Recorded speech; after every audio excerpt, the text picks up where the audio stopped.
you have not become a patron of the Geocache Talk Network, what are you waiting for? Patron levels start as low as a Bison Tube level at $3 a month. To sign up is easy. Simply go to the Geocache Talk website and click on the Become a Patron button, or go to patreon.com/Geocache Talk. Patrons now get the famous Blackout Coin, invites to special events, and other really great items throughout the year. Become a patron today. Have you subscribed to FTF Magazine yet? FTF Magazine is the #1 geocaching magazine available. It is a quarterly magazine that you can be part of. Submit your geocaching milestones and adventures to be published. FTF Magazine is also interactive with puzzles to solve and the hunt to find Spartacus. If you can solve the puzzle or find Spartacus, then you will be entered in to win a special pack tag. Every new subscription, you will receive a special swag pack. Subscribing is easy. Just visit FTF's website, ftfgeo.com. Don't miss out and subscribe today. Logwork, the creators of the fantastic logbook, made with genuine Write in the Rain paper. The logbook's designed for the micro containers of the present and future, geared towards the hider who'd rather go caching than doing cache maintenance. Find them at logwork.com. That's LOGWERK.com. All righty. Welcome to the show. Welcome to Puzzle Talk, the geocaching puzzle podcast brought to you by the Geocache Talk Network. And here are your hosts tonight, me and me. We gave Tom the night off, so it's, is what it is. He finally cashed in all of his PTO that we get from hosting the show, and decided that he was going to take that PTO and go visit some friends. And so currently he's driving between the San Antonio area and the greater Dallas-Fort Worth ish area. You're stuck with me tonight, and that's okay, because we just have a couple of things to announce real quick for some news, and then we're going to jump right on into the show. So let's see, where's the news bumper?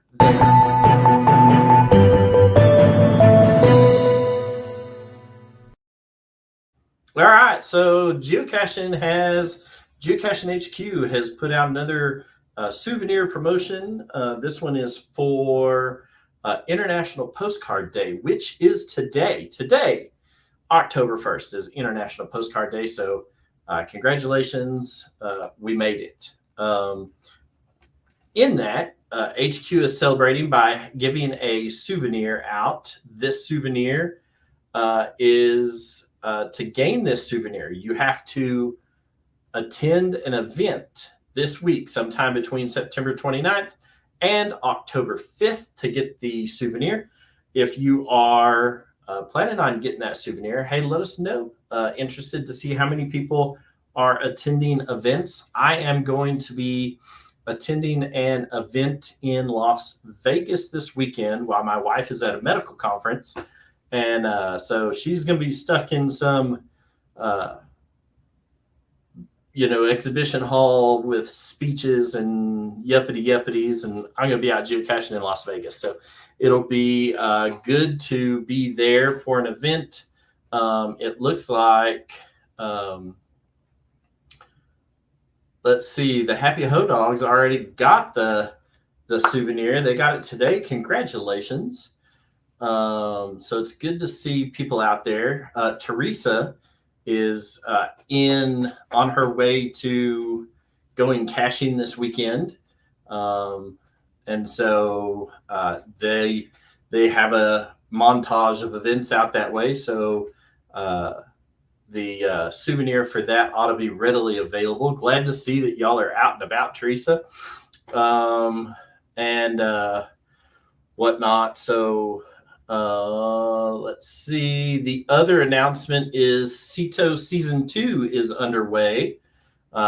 In order to get this promotional souvenir, you have to attend or host a CETO event anytime between September 1st through November 30th to earn the souvenir for Season 2. So we're about a third of the way through that. So September is gone. We can wake that guy, let him know that September's done with. We've got October and November to go. So you've got 2 months. If you haven't attended a CITO yet, which I have not, either plan on attending one or plan on hosting one. I've hosted, what have I hosted? 2? Yeah, maybe just 2 in my geocaching career. They are good events and good to get out there and clean up the game board that we play on. So those are the 2 souvenirs. One for International Postcard Day. Attend any event between now and October 5th. And then CITO Season 2 is about a third of the way done. And you've got roughly 60 days to attend a CITO for that one. So there you have it. That's the news. Let's see. I guess we'll jump right on into this thing. We've got a couple of caches to look at and whatnot, but wanted to share this real quick before we get started. There are usually a plethora of trackables that are out in the world, right? And sometimes these trackables go missing. And owners from time to time will put out a proxy or will do something to revamp their travel bug and put them out. And I was lucky enough to find a trackable in the wild that has been missing since 2019 while I was up in Washington State this last week for work. So I want to share this. You can't see the trackable code, so yeah. So we'll share this. I found a Rise of the Teenage Mutant Ninja Turtles tag. It was a Donatello tag, and it doesn't have but one log on it, which is the dropped off log. And it was dropped off in October of 2019. And the cache that it is in is now archived. It went missing shortly after this, but about 6 geocachers visited that cache between the time that it was dropped off in the cache and it went missing another time. But on 11/30, it was listed as gone. On January 1st or January 9th of 2020, it was logged as missing. The cache got archived sometime in early 2020. And then I happened to find this guy floating around out in a geocache in relatively good shape. It was up in Washington State, and in fact was in a bounce gadget cache that I found. So really cool. I grabbed it and decided to take it on with me, and we'll get it back out and get it some miles under its belt and get it dropped off soon. But wanted to share this with the community. Don't ever give up on missing or MIA trackables. Those things happen to just pop up in some of the just weirdest places sometimes. And this is proof that this thing's been missing almost 5 years and has never been logged until I found it. And somehow it had migrated its way from California up to Washington State where it was at. So it just so happened to be there. So very cool. I'm glad to get it out and moving again, but just throw that out there. Don't ever give up on some geocaching swag, trackables, coins and whatnot. If you put them out there, this is proof that they can and will resurface down the way somewhere. So all right, now that that's out of the way, we'll jump right into it. We've got 5 geocaches to look at tonight. We're going to start fairly easy. And then by the end of it, it's going to be, I went in and took the really complex geocache out, the chemistry based one, because I'm fairly good at this and I knew what I was doing, and I couldn't get a right answer on the checker. And I actually he gave you 2 different ways to solve the geocache, 2 separate puzzles that should have given you the same numbers and coordinates in the end. And I got 2 separate sets of numbers. So not a good sign. So I pushed that off. We'll probably revisit some science-based cache puzzles in the future. But that one is going to wait for me to figure out what I'm doing apparently wrong with the chemistry. So we're going to start easy. Let me get this geocache GC code for the chat room so the 9 of you that are watching can follow along. This is GC 5PZX7. It is called Are You Smarter Than a Fifth Grader? Elements. And we'll add this onto the screen, and then we're going to see if we can't. There we go. Make that a little bigger for our viewing audience who's tuned in live. So Are You Smarter Than a Fifth Grader? Elements. This one is a terrain 1.5, a difficulty 2. So a 2, 1.5 was hidden in 2015. It is a micro container. And so let's, this one is kind of fun. Though definitely on the easy side of things.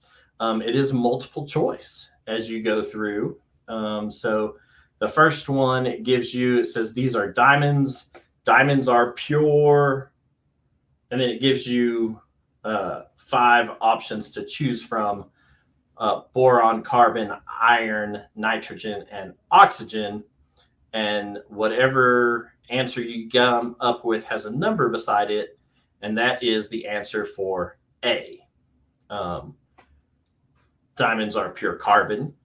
So the same lump charcoal that you are barbecuing with is the same chemical composition as diamonds, though diamonds have gone through a very intense pressure and heat to rearrange the molecules in a specific order to make diamonds. And then this next one is you may encounter this element in its pure form fairly often. This metallic element is, and then your options are brass, bronze, copper, gold, and zinc. So it can't be brass, because brass is a mix of 2 metals. And so is bronze. So you got copper, gold, and zinc. Those are the only pure elements in here. And this actually is, they have a bunch of, what is that?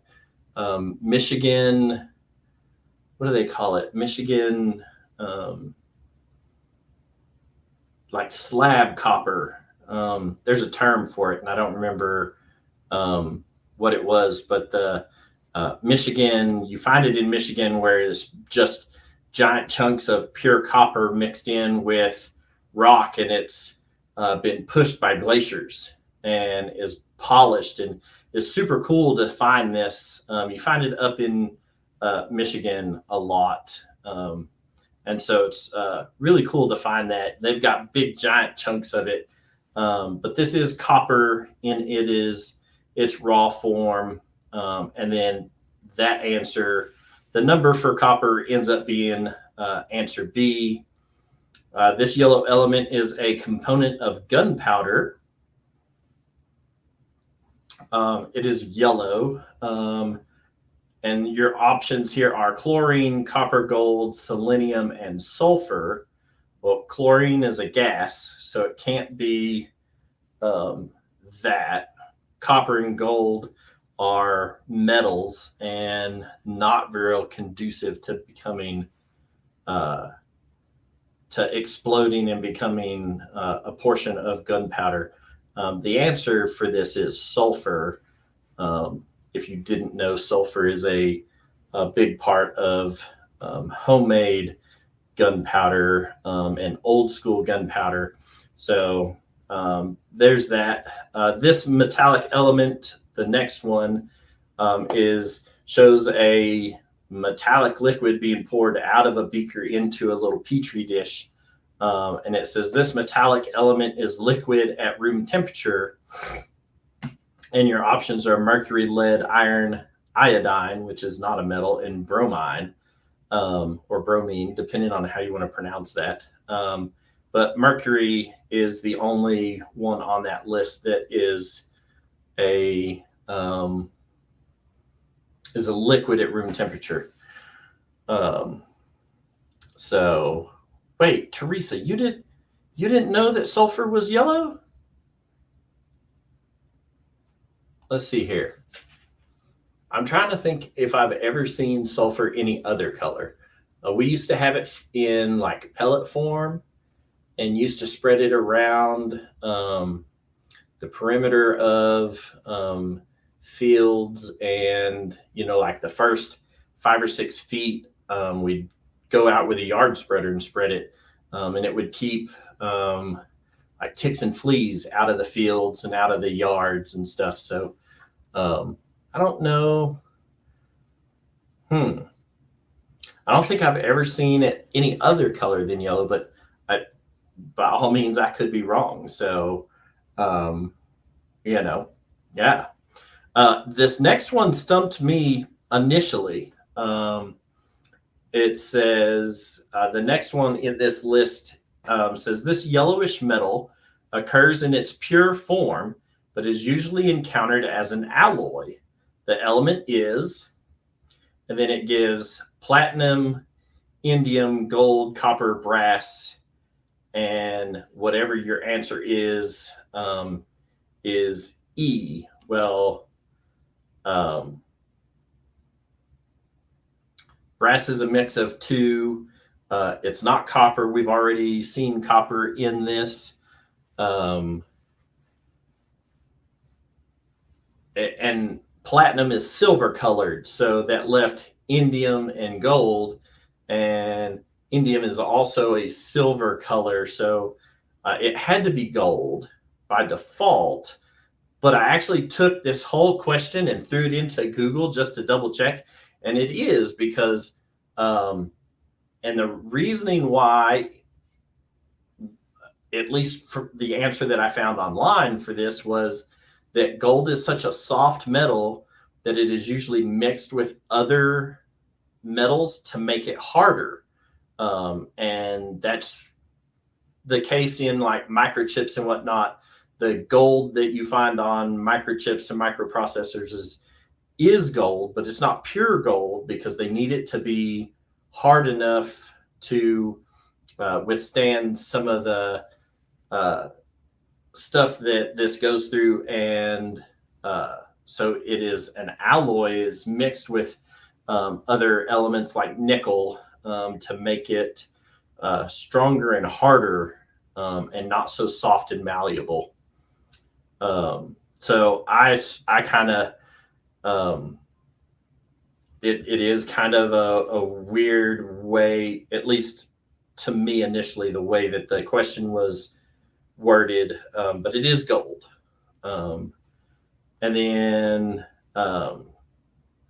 the last one that it gives you, it has a picture of somebody holding a big metal disc in their hands. Their hands have big old giant orange rubber gloves on. It says you would wear protective gloves to hold this radioactive element. I don't know if I would, like Homer Simpson wore gloves to mess with that stuff in The Simpsons. I'm not so sure if I would just trust gloves, especially when it says a radioactive element. This metal is warm to the touch. And then they give you a series of choices. It's cerium, iron, lithium, lead, and uranium. And then your answer for this is F. Uranium is the only thing listed on here that is a radioactive metal, though I don't know if those sure look like dishwashing gloves. Though it is what it is. But I don't know if I would trust those gloves to let me just handle uranium in my hand.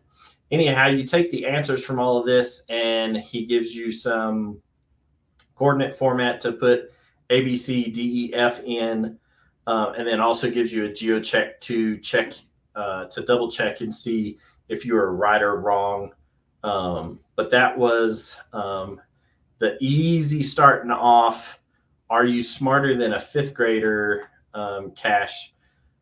This one is in Tennessee, so I don't know where in Tennessee, because I guess I got logged out of my Project GC stuff in the dashboard, and that's okay.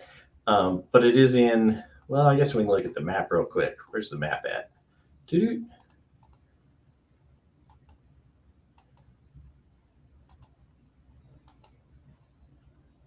Oh, so it's just west of Knoxville, Tennessee.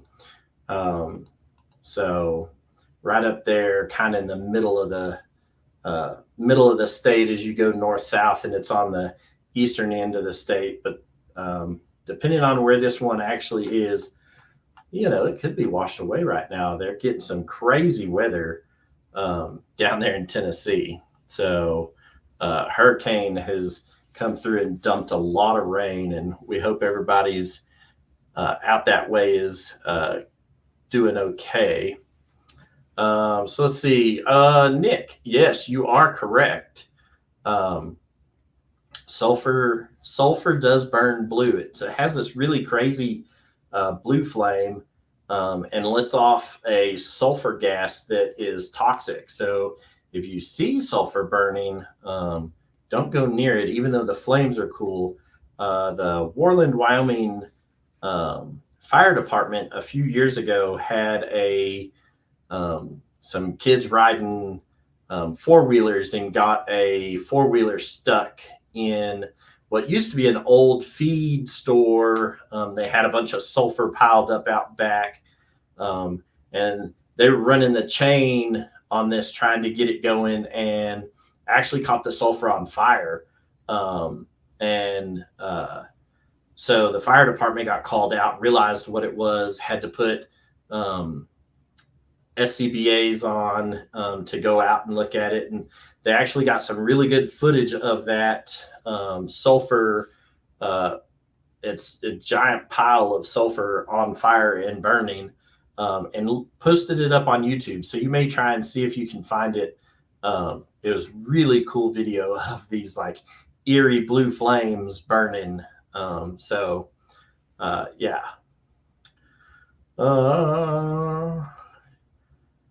Teresa's uranium is used as a fuel source for, is that what we were collecting for the aliens, the FUs, the fuel units? Were we collecting uranium for them? I don't think it's what we put our astronauts on. It is what they use in, they do use uranium in nuclear reactors for a fuel source. So both of my boys are both in the Navy and both on nuclear powered ships in the Navy. And both of those are propelled by uranium nuclear core. But I don't think we've ever used it as fuel on spaceships or shuttles, getting to space. I could be wrong. Yeah. All right, we're going to jump on into the next one. The next one is called Middle School Science Lesson Midterm Test. And that is this one. This is GC 443MJ. It is an archived cache. We'll share that with the GC code with the live viewers. This is an archive cache, so you could always take some of this and try and recreate it and change the numbers in it.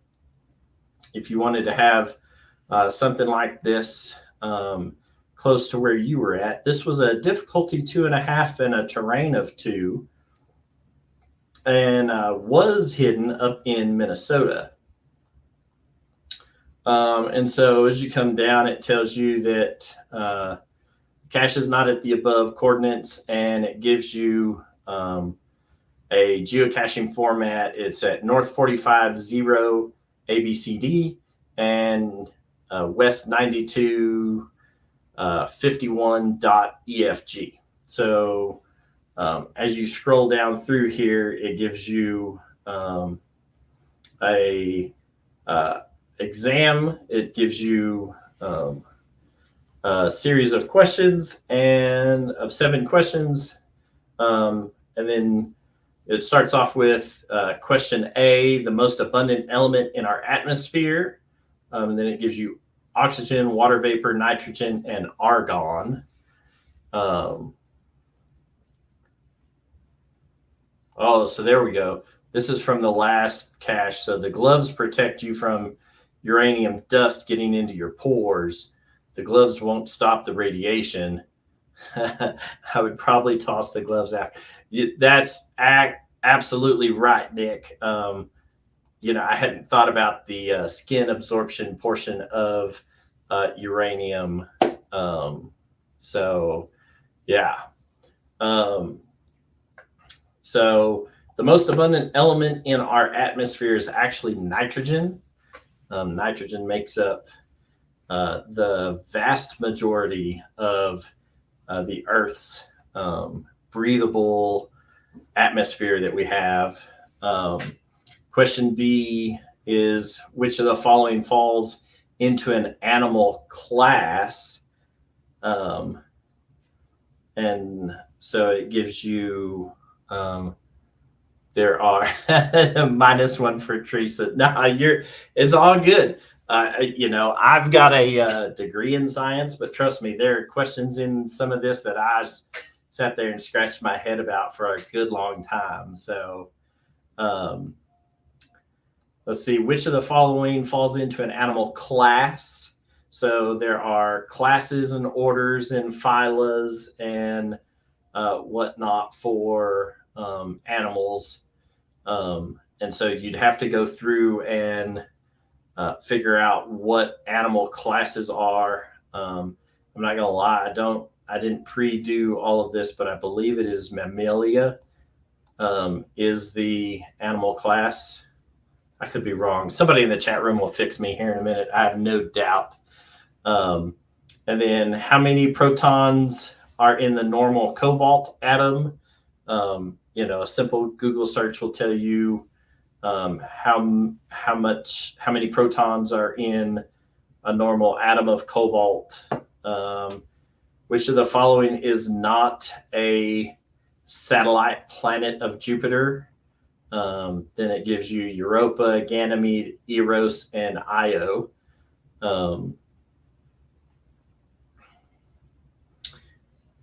And then it gives you, I'm not sure what METAR stands for, but the meter code, and then it gives you a deal in quotation marks, represents what.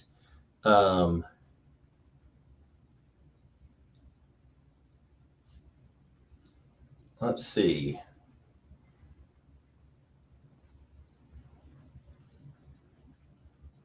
(1400) 07.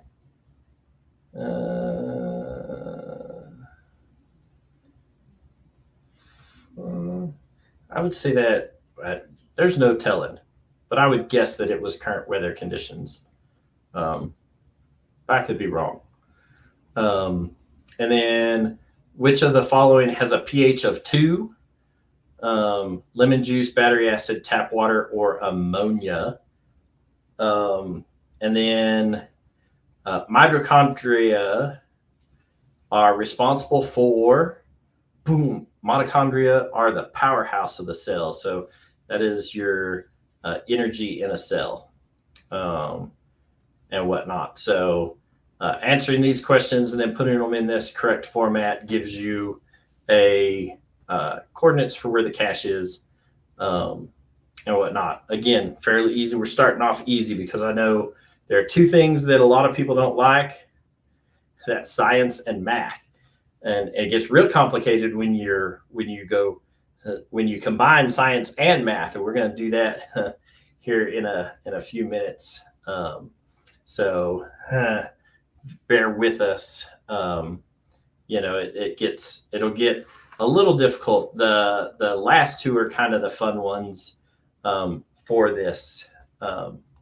So the next one is called Chemistry Cache. This one is also been archived. I will share the GC code link for people in the chat room. For our audio listeners, this is GC88WC9. This one didn't last very long. It was only found 2 times and then got quickly archived. It is a difficulty 2.5 and a terrain 1.5.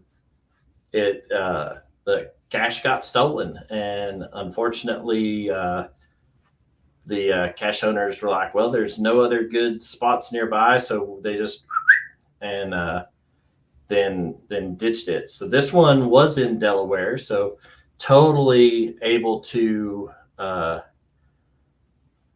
steal this one. Let me tell you, Teresa, I'm gonna do a class. We're gonna do a show on PEMDAS pretty soon when Tom gets back.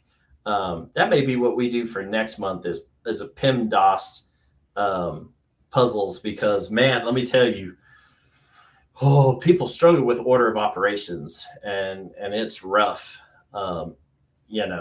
So even fairly well educated people like Tom struggles with PEMDAS on occasion.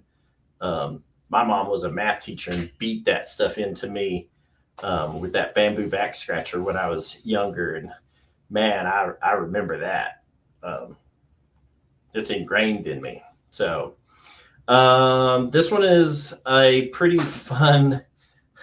Oh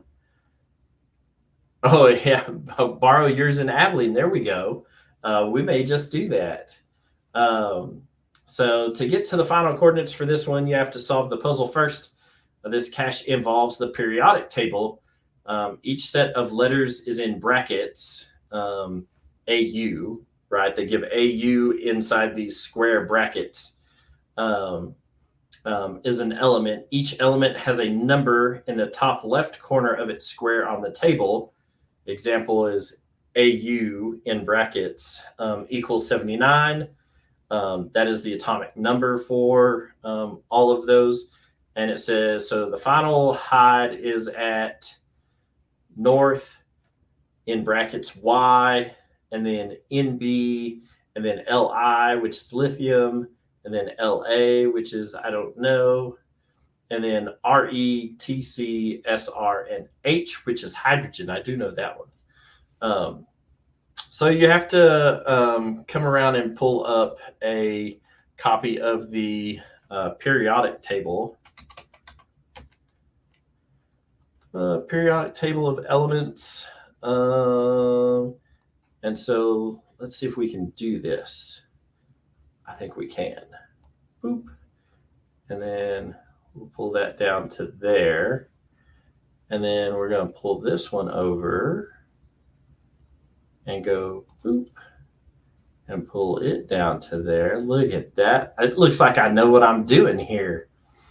All right. And so then you just have to find the elements. And I like this one because when you highlight it, when you hover over this one, this periodic table that shows up in your Google search, the square for each element gets big, and you can read the numbers in it. And so Y is 39, right? So this would be north 39. And then you kind of got to scroll through the periodic table to find where's niobium 41, right? And then lithium, which is over here, which is 3. And then LA, dun, dun, dun, dun. Quick scroll through this, see if we can quickly find where it is at. There it is 57. So there's your north coordinates, right? They just straight up listed them off of the atomic number.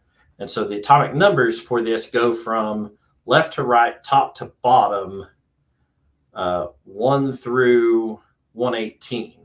Right, and then these 2 sections down here at the bottom, these 2 long strings, they get subsetted in 58. So they kind of go in between lanthanum and hafnium, and then in between actinium and however you say rutherfordium.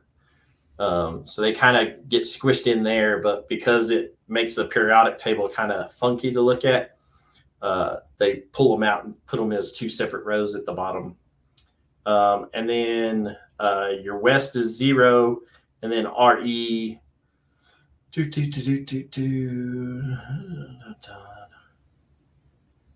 RN, RU, RH, RE. There it is. So 075, right? And so on and so forth through all of this to get the final coordinates. If you're not familiar with the periodic table, you will be by the time we're done with this cache and the next 2, because the next 2 are kind of a fun mix of things. So we'll pull this over here and get rid of it.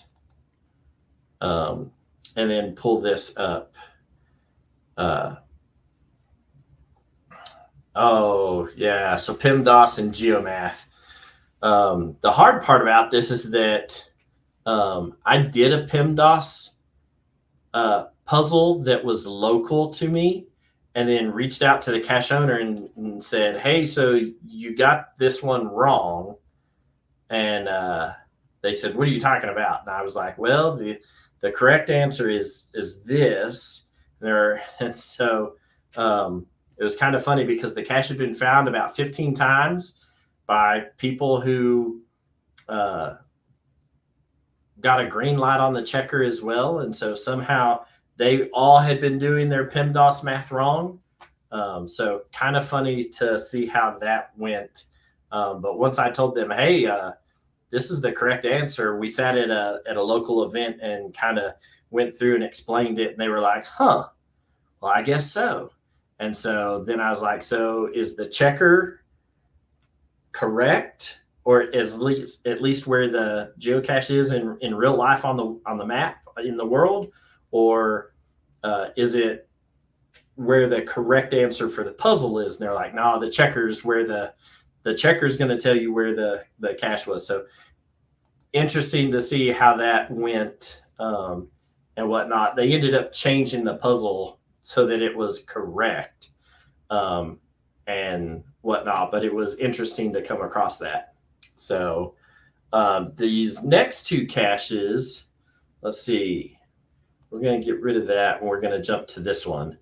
This one is called Flat Out the Birds. This was actually kind of a fun one for me. It is GCA 1C9E. This one is on the North Island of New Zealand. So if we got any Kiwis on, I see that we're missing Darren. Darren's usually in the chat room at some level. He lives down there in Oz. So if he could get over to the North Island, I don't know how often he gets to over to New Zealand, but if he could get over there, would be kind of really cool to see. But the geocache description shows this really cool collage that's painted on the outside of a building. It's got a seagull and some kind of little parrot looking thing. It's got some seals. It's got a lizard. It's got a bunch of bright colored flowers in it. And so anyhow, it says Lost Artwork Gateway for Giants by Chris Finlayson. That is who did the mural on the building. But the geocaching text says, after solving a puzzle one day, I read the logs for a previous finder, which interested me and led me on a sidetrack. The result was discovering several resources which reminded me of cachers in the Wellington area.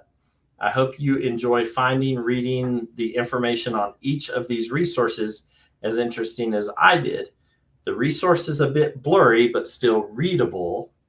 The cache can be found at South 41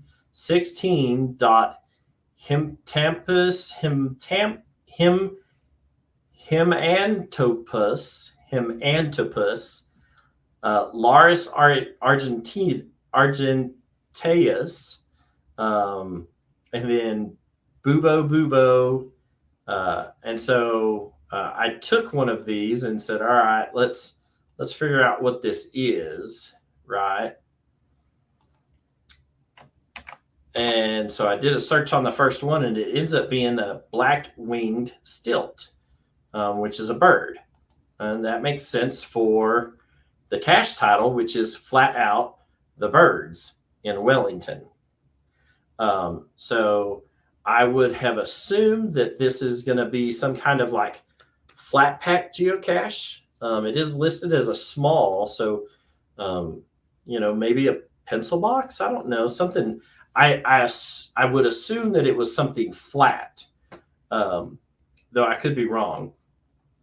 But it definitely has to do with birds. And so if you look at the hint, it says the title will help, as will Nellie's naughty magpie always sings pop songs clearly.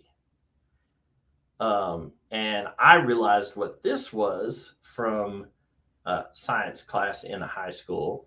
But for those who don't, we'll copy this little phrase that they have. And then it says the cache is an orange plastic container, 3rd corner down or 9 corners up, not including one on the street. And it's under whatever it is. So you take this hint that they give you in kind of quotation marks, and you come over here to Google and you put it in there. And so this tells you that it's a mnemonic device. And so, I guess I should have clicked on the Wikipedia one. Because the Wikipedia one probably will tell you, this one got you there. I guess we'll go back to this one. But it is a chemistry mnemonic, right? And so it's a way of remembering. There we go. There's my internet catching up to me. It's a way to remember the first 20 elements of the periodic table: hydrogen, helium, lithium, beryllium, boron, carbon, nitrogen, oxygen, fluorine, neon, on and on till you get through all 20. There's all kinds of different mnemonics that help you remember different stuff. And so this one is Li for lithium and Be for beryllium. And whatnot. So you use the first 2 letters or something like that, depending on the word, to remember the first so many elements of the periodic table. So this tells you that you have to have something to do with the periodic table, but the cache page is about birds. At least we think it is. Let's look at what the second one is. And we'll go there. And that looks like a seagull. So yeah, European herring gull. So this has to do with the periodic table and birds. And so I went around and started doing some Google searching and couldn't find just the greatest picture of this. There we go. But here's a periodic table of birds. And so this kind of mixes chemistry with, biology. And it kind of is a cool little blend of all of these. But this is not the greatest picture. I found it on DeviantArt, which was the cleanest picture I found of it.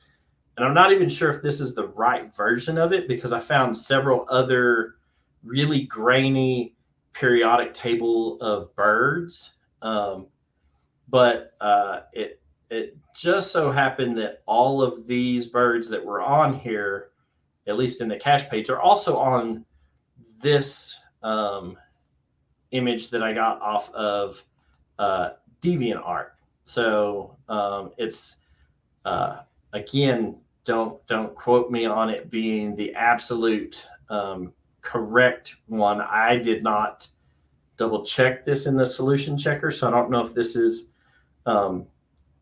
exactly right, but it does have all of the birds listed. The hard part is you kind of got to go through here and look at each one of them till you find it, because trying to look at the pictures, although this is the Laris Argentatus is number 15, right? And so I was like, oh, well, there's that one. And, the Bubo was on here in another spot. So you just kind of got to scroll through this. But I thought this was a neat blend of, of two different science themes, putting them together. And I really enjoyed this because it took me back to my college days of sitting there looking at a bunch of stuffed birds that we had in our classroom when I was going through ornithology. So it was kind of a really cool deal. Again, you have to find the correct periodic table. And I'm not sure if this one is it because I didn't check it off. But this is a fun way of kind of creating a puzzle where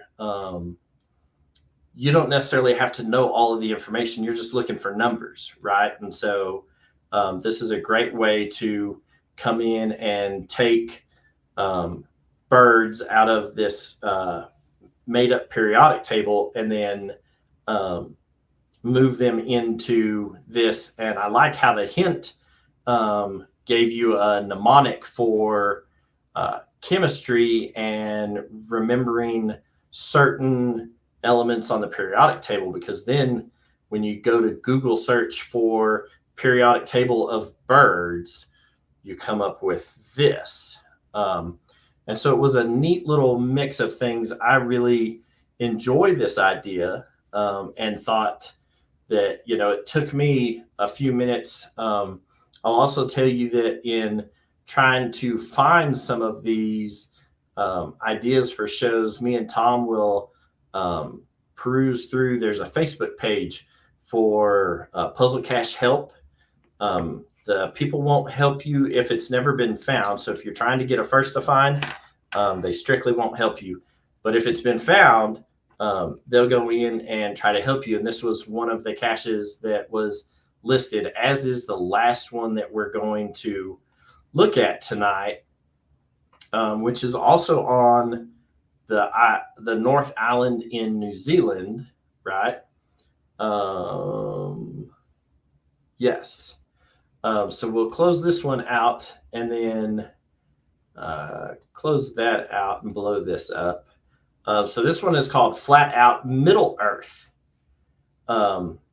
and whatnot. So it brings you down here and shows you a map of the realm of Middle Earth. And you have Modor and Rohan, and I'm definitely not a Lord of the Rings person. I absolutely, I like reading stuff, but this, the Lord of the Rings and the Hobbit, or anything by J.R.R. Tolkien, like, I just couldn't get into it. I just couldn't get into it. And that probably bugs my wife because she really likes it. And like I'll fall asleep watching the movie like within the first 10 or 15 minutes, and never could read through an entire book. And so I've never read the entire, I probably haven't read 30 pages of all of Mr. Tolkien's novels that he's written. They're great novels, I'm sure. It's just not my bread and butter, and therefore I struggle with things on it.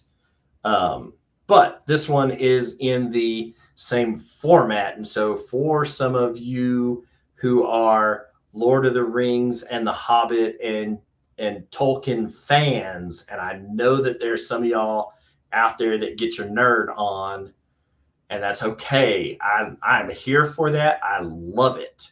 I just can't get into it. Look at Gary. That's a weird flex, Gary, but okay, I'm down for it. He read all 4 books to his kids out loud when they were young, and that is probably why you have brilliant children. I just, I was too busy reading a bunch of Star Wars stuff. Tolkien is great. Don't get me wrong. I sit there and watch people who just, when we go to Comic-Con, and when we lived in Phoenix, we'd go to Comic-Con, and the people who were dressed up as people from the Lord of the Rings and the Hobbit that would go walking past me, and I'd be like, hey, look at that guy. He had big old hairy feet. And my wife's looking at me and is like, well, that's because he's a this. And I was like, yeah, he didn't look like a troll, or whatnot. So I don't get it, but I know that a lot of people do, and good for you. This is a geocache for you. So this is going to be the same format as the last one, right? They kind of give you the same spiel at the top, but the hint for this one is the title will help, as will Little Ben became Charlie's #1 fighting nemesis. And so like the last one, if you take this and pop it into a Google search, it will tell you that it is a elemental mnemonic device for the periodic table symbols, right?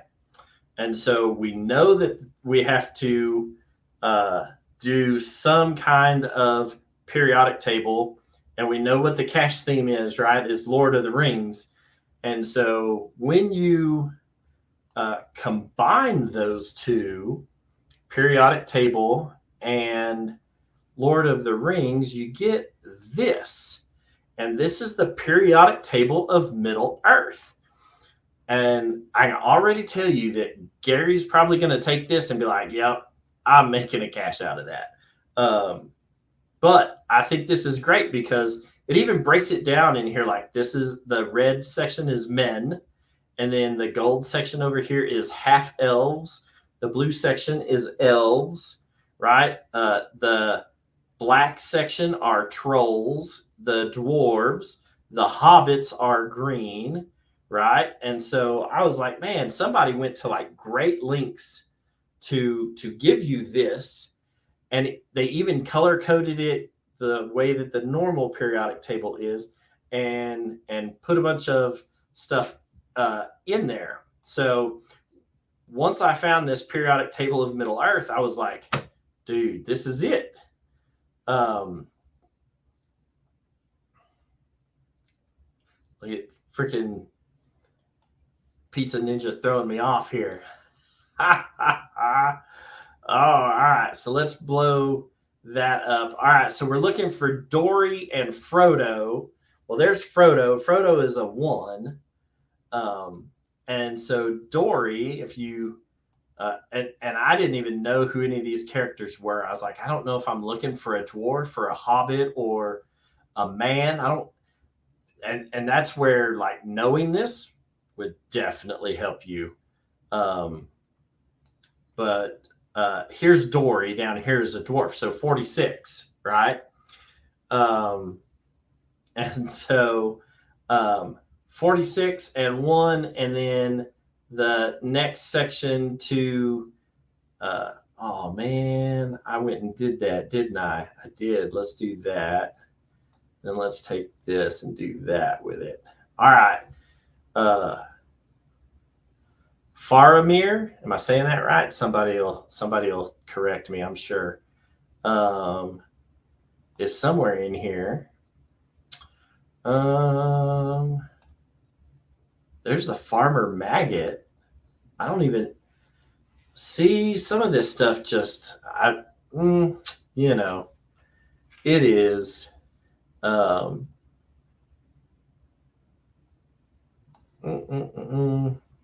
One of these, either Mariotic Brandyburg is a single-digit number, or this one is, because these two combined have to make a 3-digit number.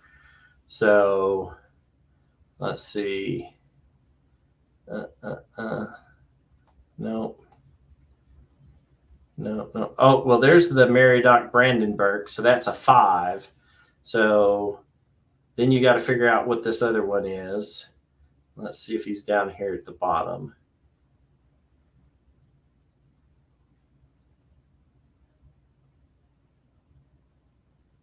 No. He's in here somewhere. He's got to be.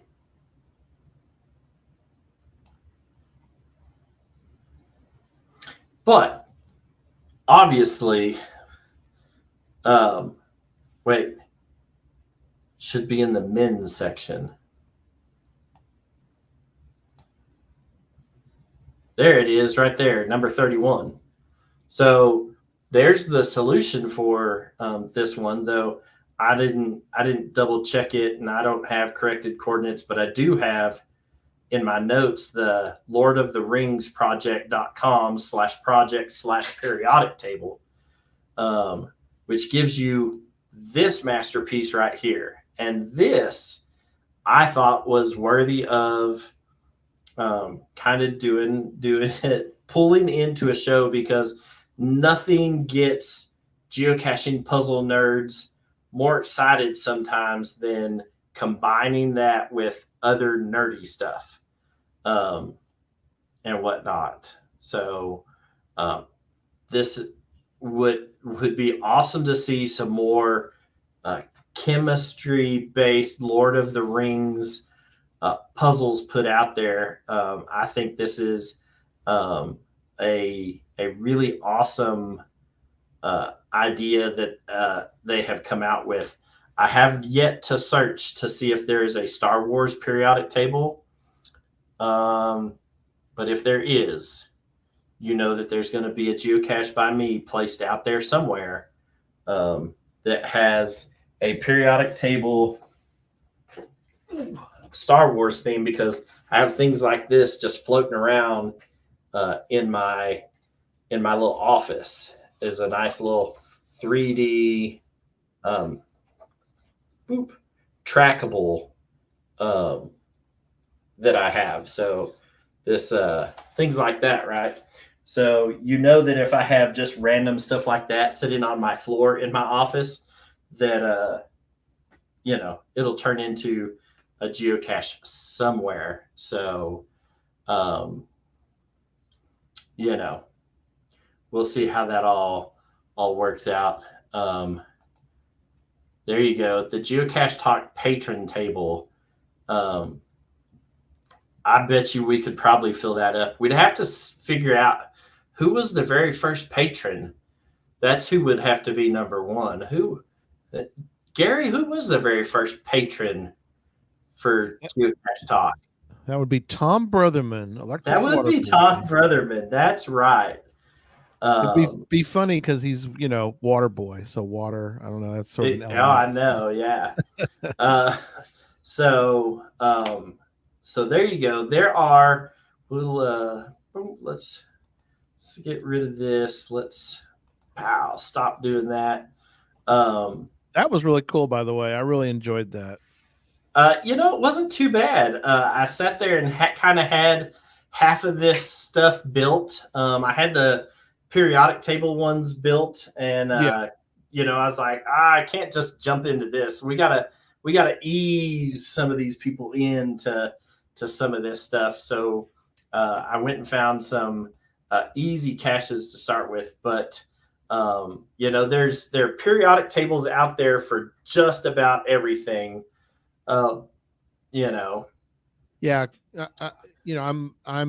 I definitely like to live in the same world as you as far as Star Wars. So there's got to be a Star Wars periodic table. Oh, I'm sure there is. And so it's just getting that. It's just finding it now, and then and then getting it made up. So it's I've got a couple of Star Wars caches out there. Star Wars themed geocaches and whatnot. So it's always fun to put some of those out and make people struggle to find the answers for them. But good stuff. Yeah, my wife and I were just finished watching. We like watching a guy, and I know you'd like this too. This is in your wheelhouse too, Charles. But there's a guy named Rob Words. He's on YouTube, and Rob Words. My wife being a teacher, and you grew up in a teacher family. Oh yeah, my mom was a teacher. My brother was a teacher. I was a substitute for a while. Right. So one of the things that it was on that would be interesting, again, this ties back into what you could do for a puzzle that's in the science area. And that is, he went through and talked about everything that we forget that the Gutenberg press, when old Gutenberg made the printing press, how much it affected like life everywhere, how it affected language. Because we forget that there were it was during a period of time when English wasn't really fully like permanent yet, and so there's stuff that was done in the Gutenberg press, and we use a lot of phrases today, uppercase and lowercase, that was based on the printing press. If you're out of sorts, that's part of the printing press as well, because the sorts were the little punctuation stuff that we learned. Yeah. So anyway, there's another science thing you could do for a puzzle. My wife likes watching it because she learns little things to teach when she teaches her class. She teaches ELAR. What is that? English language art. I don't know what this stands for. I'll have to look it up. But anyway, go ahead. I don't want to. This is what I use for my Star Wars puzzles, and it's always funny. Kenner Toys is who made all of the little Star Wars figurines back in the 80s, and they made cool. They made 140 different Star Wars characters that had numbers assigned to them. Right. And some of these were. And so to like have a complete collection was always the cool stuff. Right. But this is what I use for that puzzle. And then I just, I have a really high res image of this. But like you see, there are this 92 and 93 are the same character. It's Han Solo when he was on one of the planets in camouflage, but there are two different versions of him. There are two different versions of Darth Vader and Obi-Wan Kenobi and the Sand Person and Han Solo here and Luke Skywalker. One has really blonde hair. One has kind of sandy, dark brown hair. The lightsabers that were in the arms were different lengths and whatnot. So it was always kind of neat, but I did this, and the only hint that I gave you on the cache page was collect all 140. if you look up here in the upper right hand corner, is this collect all 140. This is the that Kenner Toys ever made that had all 140 characters on it. So there's only ever been one version of this picture, but finding a good enough resolution picture to then go off of was the hard part. Right. So Makes sense. I've done that on a couple of geocaches, and it has thrown people for some crazy loops trying to find I love it. The correct image. That's awesome.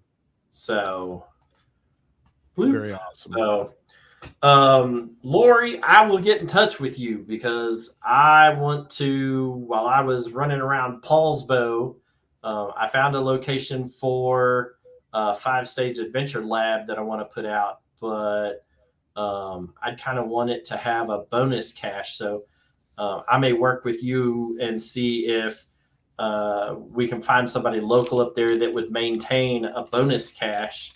I'll put out a 5-stage adventure lab and work with somebody to maintain it. I'll mail them geocache and all of the supplies that they need to maintain it and whatnot. So get in touch. I'll send you a message through the geocaching messenger service, and we'll see if we can round that idea up and kind of put that to rest. I think that'd be cool to have a adventure lab up there close enough, and then have a bonus cache. If we could find somebody that would maintain it for me, that would be awesome. So I'll send you a message here in a little bit. Other than that, let's see. One of your sons is up there, right, Charles?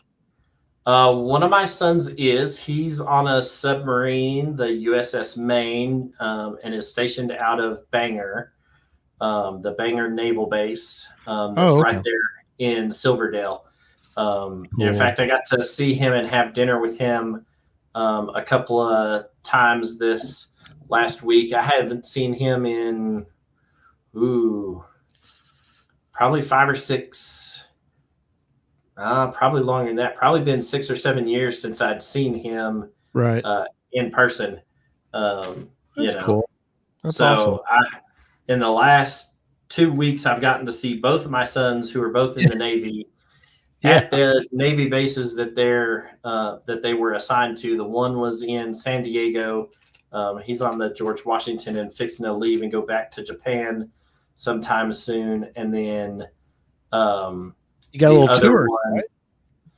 Yeah. He took us around and let us go around and took us around the George Washington. We got to go up onto the flight deck and through the hangar bay and go up onto the little whatever the little deal is where the captain sits up in there's a word for whatever that is on an aircraft carrier.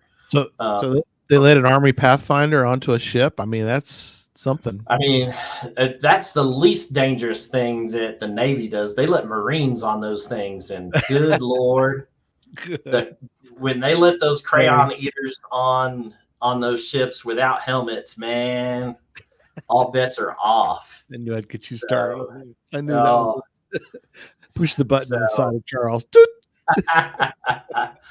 Oh, we're gonna get hate mail from some Marine now. It's all good fun. So yeah. All right. Next show for us is gonna be November 5th. That is Tuesday, November 5th. And we're gonna take that straight out of the show. We're gonna do a PEMDAS. We're gonna do a PEMDAS show on geocaches that rely on you correctly doing PEMDAS. So geocaching math, it's if I've seen anything from looking at Facebook and Instagram and other places on the internet, people hate PEMDAS and doing math because most people do it wrong. But we're going to find some geocaching puzzles that are based off of that and go through some of them. So we'll see how it all goes. So yeah, November 5th, PEMDAS, check it out. We'll try and get our learn on and try and help with some of these trickier caches that some people just one little mistake will ruin it for you, and we'll try and help you out with that. So yep. Let's see. Somewhere in here we have an exiting credits thing. Oh, there it is. Yep. All right. Well, we're out of here. We'll see y'all next week. If you're in Rome, Georgia for going caching, we wish you well. Yep. I spoke to Emily earlier on the phone. She called me and was like, "Hey, are you available for a phone a friend?" And I was like, Sure. "Actually." So helped her out, talk through a cache so that she could get a lock open on it. So if you run into Emily, whatnot, she's there from the show. Say hi and whatnot. And until next month, get out there, get geocaching, have a great time, earn some digital souvenirs, attend some events, help clean up the local neighborhood, and we will see you guys in November.